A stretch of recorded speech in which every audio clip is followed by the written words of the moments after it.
नमस्कार। आपके अपने YouTube चैनल चालिया स्मार्ट स्टडी में हार्दिक अभिनंदन व स्वागत। आज हम हिंदी व्याकरण के यानी भाषा हिंदी से संबंधित बहुत ही महत्वपूर्ण 26 प्रश्नों का अध्ययन करेंगे, जो अति महत्वपूर्ण प्रश्न हैं। विगत परीक्षाओं में पूछे गए प्रश्न हैं, आगामी भर्ती परीक्षा में पूछे जा सकते हैं। बहुत ही इम्पोर्टेंट, बार बार भर्ती परीक्षा में पूछे जाने वाले प्रश्न हैं। तो आप इन प्रश्नों को चित्र से देखें। और ये हमारी जो हिंदी प्रश्नोत्तरी से संबंधित ये जो क्लास है, ये 12वीं क्लास है। इससे पहले हमने 11 क्लासों में लगभग 30 प्रश्न 25 प्रश्नों के लगभग प्रत्येक क्लास में अध्ययन किया। और जो भी भर्ती परीक्षा होती है उनमें आपने देखा होगा कि ये प्रश्न आए हैं। तो आप इन क्लासों को अच्छी तरीके से देखें। अच्छी लगे तो लाइक करें, शेयर करें। और आज फिर महत्वपूर्ण हिंदी व्याकरण की क्लास है, और अंत तक बने रहें। अंत तक आप ऐसे महत्वपूर्ण इंपॉर्टेंट प्रश्न देखेंगे जो आपकी तैयारी में 4 चांद लगा देंगे। तो आज का पहला प्रश्न है, निम्नलिखित में से शुद्ध शब्द है अवमर्श अर्थात अजस्त्र, अग्रगला, अर्गला।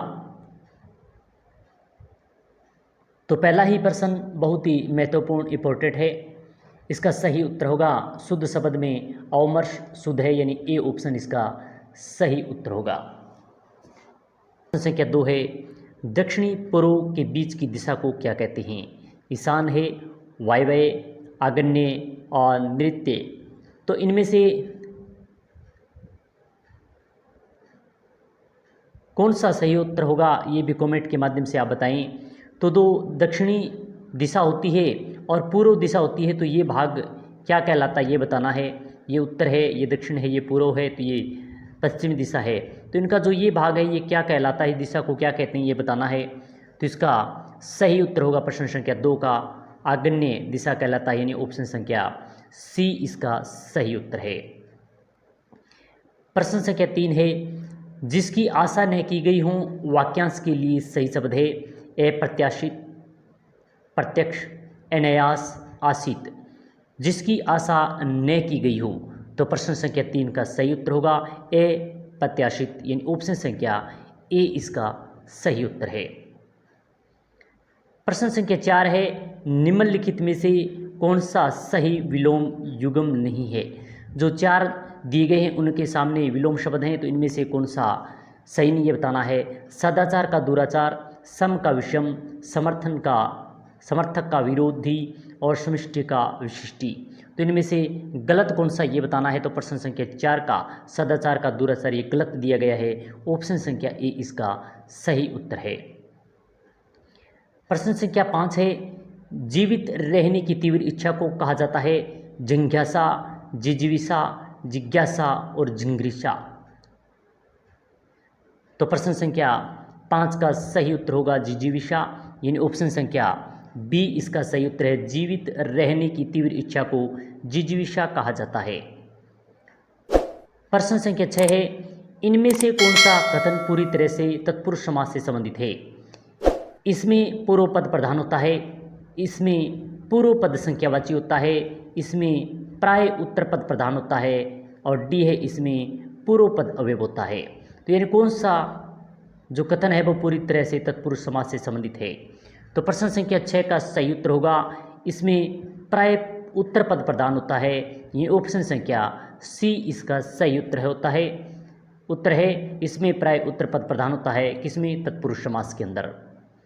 सभी प्रश्न बहुत ही महत्वपूर्ण इंपॉर्टेंट हैं, आगामी भर्ती परीक्षा में आपको देखने के मिलेंगे, इसलिए अच्छी तरीके से इन प्रश्नों का अध्ययन करें। क्लास अच्छी लग रही है तो लाइक करें, शेयर करें। तुरंग का पर्यायवाची शब्द है घोड़ा, कुंजर, हिरण, हाथी। तो तुरंग शब्द का जो पर्यायवाची शब्द है इसका होता है घोड़ा, यानी ऑप्शन संख्या ए इसका सही उत्तर है।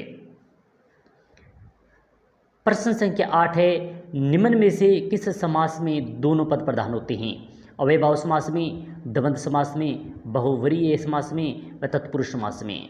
यानी समास जिसमें दोनों पद प्रधान होते हैं, तो वह प्रश्न संख्या जो 8 दिया गया इसका सही उत्तर होगा द्वंद्व समास, यानी बी ऑप्शन इसका सही उत्तर है। प्रश्न संख्या 9 है, निरामिष शब्द का विलोम है विष, सामिष, आवेश और अन्वेषण। तो प्रश्न संख्या जो 9 दिया गया है इसका सही उत्तर होगा सामिस, यानी ऑप्शन संख्या 20 इसका सही उत्तर है। निरामिष का विलोम शब्द होता है शामिश, ऑप्शन संख्या बी इसका सही उत्तर है। प्रश्न संख्या 10 है, क्रिया विशेषण उपवाक्य का उदाहरण है, जो लोग साहसी होते हैं वे सफल होते हैं। यदि तुम चलते तो मैं भी अवश्य चलता। वह धनवान है परंतु बहुत दुखी है। वह ईमानदार है इसलिए सबका विश्वस्त है। तो प्रश्न संख्या जो 10 दिया गया है इसका सही उत्तर होगा यदि तुम चलते तो मैं भी अवश्य चलता। ये क्रिया विशेषण उपवाक्य है, तो भी अवश्य चलता, तो इसमें क्रिया विशेषण उपवाक्य है, यानी ऑप्शन संख्या बी इसका सही उत्तर है। प्रश्न संख्या 11 है, अंगारों पर पैर रखना मुहावरे का सही अर्थ है। बहुत कष्ट आना, खुद को संकट में डालना, विचलित होना, अपने मन के अनुसार करना। तो प्रश्न संख्या जो 11 दिया गया है इसका सही उत्तर होगा खुद को संकट में डालना। बी ऑप्शन इसका सही उत्तर है। अंगारों पर पैर रखना, खुद को संकट में डालना, इसका सही अर्थ होता है। प्रश्न संख्या 12 है, चुल्लू भर पानी में डूबना मुहावरे का सही अर्थ है। नदी में डूब जाना, लज्जा को पानी में डुबो देना। सी है नदी से चुल्लू भर पानी निकालना, और डी है लज्जा के मारे मुंह है नहीं दिखाना। तो प्रश्न संख्या जो 12 दिया गया है इसका सही उत्तर होगा लज्जा के मारे मुंह नहीं दिखाना, यानी डी ऑप्शन इसका सही उत्तर है। चुल्लू भर पानी में डूबना मुहावरे का सही उत्तर है, लज्जा के मारे मुंह नहीं दिखाना, तो डी ऑप्शन इसका सही उत्तर होगा। प्रश्न संख्या 13 है, घर में नहीं दाने अम्मा चली भुनाने लोकोक्ति का सही अर्थ क्या होगा। सामर्थ्य के बाहर कार्य करना, सेखी मारना, वर्त के कामों में समय नष्ट करना, धन न होने पर भी ढोंग करना। तो प्रश्न संख्या जो 13 दिया गया इसका सही उत्तर होगा धन न होने पर भी ढोंग करना, यानी डी ऑप्शन इसका सही उत्तर होगा। डी यानी घर में नहीं दाने अम्मा चली भुनाने, इस लोकोक्ति का सही उत्तर होगा धन ना होने पर भी ढोंग करना। प्रश्न संख्या 14 है, निम्नलिखित में से किस शब्द में व्यंजन संधि है। देवालय में, पवन, स्वागत, उच्छ्वास। तो प्रश्न संख्या जो 14 दिया गया है इसका सही उत्तर होगा उच्छ्वास में, यानी डी ऑप्शन इसका सही उत्तर है। निम्नलिखित में से जो व्यंजन संधि है वो उच्छ्वास में, यानी डी ऑप्शन इसका सही उत्तर है। प्रश्न संख्या 15 है, उर्दू उपसर्ग ला किस अर्थ में प्रयुक्त होता है। अभाव, अच्छा, प्रत्येक, बिना। तो प्रश्न संख्या जो 15 दिया गया है बिना के अर्थ में, यानी डी ऑप्शन इसका सही उत्तर है। ला जो अर्थ देता है, उपसर्ग देता है, वो बिना के अर्थ में, ये डी ऑप्शन इसका सही उत्तर होगा। प्रश्न संख्या 16 है, प्रत्याहार शब्द का उपसर्ग है प्रि, प्रति, प्र, उपरा। प्रत्याहार का जो शब्द उपसर्ग दिया गया है प्रश्न संख्या 16 वो है प्रति, यानी बी ऑप्शन इसका सही उत्तर है। प्रश्न संख्या 17 है, इंद्र का अखाड़ा मुहावरे का सही अर्थ है मुश्किल में पड़ना, मौज की जगह होना, दोगुना लाभ होना, बुरी तरह से धोखा खाना। तो इंद्र का अखाड़ा प्रश्न संख्या 17 का सही उत्तर होगा मौज की जगह, यानी बी ऑप्शन इसका सही उत्तर होगा। प्रश्न संख्या 18 है, निम्नलिखित में से संदेहार्थक वाक्य कौन सा है। वह नहीं आया इसलिए हम नहीं गए, जो काम तुम्हें दिया गया उसे देखो, आज शाम को शायद वर्षा हो, वह जहाँ रहे सुख से रहे। तो प्रश्न संख्या जो 18 दिया गया इसका सही उत्तर होगा आज शाम को शायद वर्षा हो, संदेहार्थक, यानी सी ऑप्शन इसका सही उत्तर होगा। प्रश्न संख्या 19 है, कौन सा समस्त पद मध्य पद लोपी तत्पुरुष समास का उदाहरण नहीं है। पवनचक्की, पंचक्की, मधुप, वनमानुष और वृत्तांत। तो प्रश्न संख्या जो 19 दिया गया इसका सही उत्तर होगा मधुप, यानी ऑप्शन संख्या बी इसका सही उत्तर है। जो मध्य पद लोपी तत्पुरुष समास का उदाहरण जो नहीं है वो मधुप नहीं है। प्रश्न संख्या 20 है, किस विकल्प में ये प्रत्यय का प्रयोग नहीं हुआ है। पाणिनीय, विचारणीय, मानवीय, भवदीय। तो इनमें से ये प्रत्यय का कौन सा प्रत्यय का प्रयोग किसमें नहीं हुआ शब्द में ये बताना है। तो विचारणीय में अणीय प्रत्यय है, ने कि ये, यानी बी ऑप्शन इसका सही उत्तर होगा। प्रश्न संख्या 20 में विचारणीय उत्तर होगा। प्रश्न संख्या 21 है, एक अकेला 2-11 का अर्थ है एक प्रवृत्ति का नहीं होना, संगठन में शक्ति होती है, झगड़ा दोनों ओर से होता है, चालाक को चालाक से काम पड़ता है। तो प्रश्न संख्या जो 21 दिया गया इसका सही उत्तर होगा संगठन में शक्ति होती है, यानी बी ऑप्शन इसका सही उत्तर है।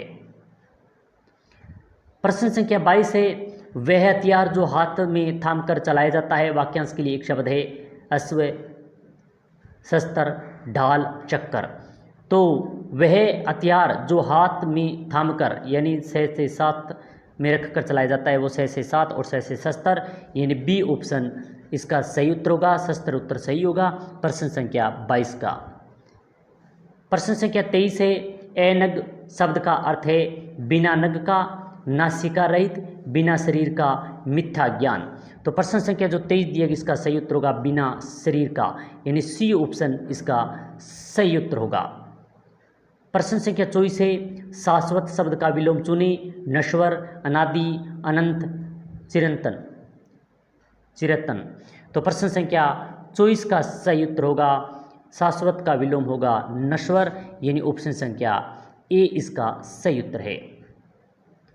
प्रश्न संख्या 25 है असंगत पर्यायवाची हैं ईर्ष्या, दाह, जलन, मन मुटाव।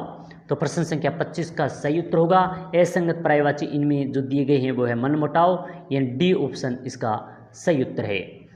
आज का अंतिम और महत्वपूर्ण प्रश्न 26वां, किस क्रमांक में इंदिरा और इंद्रा शब्द युगम का सही अर्थभेद है? लक्ष्मी इंद्र की पत्नी और सची, इंद्र की पत्नी सची लक्ष्मी, अर्थ या नाम अर्थ व लक्ष्मी। तो प्रश्न संख्या जो 26 दिया गया इसका सही उत्तर होगा इंदिरा, यानी लक्ष्मी इंद्र की पहले का आएगा लक्ष्मी और इंदिरा होगी इंद्र की पत्नी सची। तो ये ए ऑप्शन इसका सही उत्तर होगा। तो आज हमने बहुत ही महत्वपूर्ण 26 प्रश्नों का अध्ययन किया। ये 26 प्रश्न बार बार भर्ती परीक्षा में पूछे गए हैं, इंपॉर्टेंट है, महत्वपूर्ण है, आगामी भर्ती परीक्षा में पूछे जा सकते हैं। तो आप इनका अच्छे तरीके से अध्ययन करें। क्लास अच्छी लगी तो लाइक करें, शेयर करें। और इसी के साथ हमने हिंदी नोट्स, हिंदी व्याकरण के नोट्सों वाली क्लास भी शुरू कर रखी है। अगर अभी तक आपने नहीं देखी है तो वो अवश्य देखें, जिसमें हमने विशेषण और उपसर्ग करवा दिए हैं। अन्य भी क्लास लेकर आएंगे। आप भी कमेंट के माध्यम से बताएं कि नोट्स वाली क्लास कैसी लगी।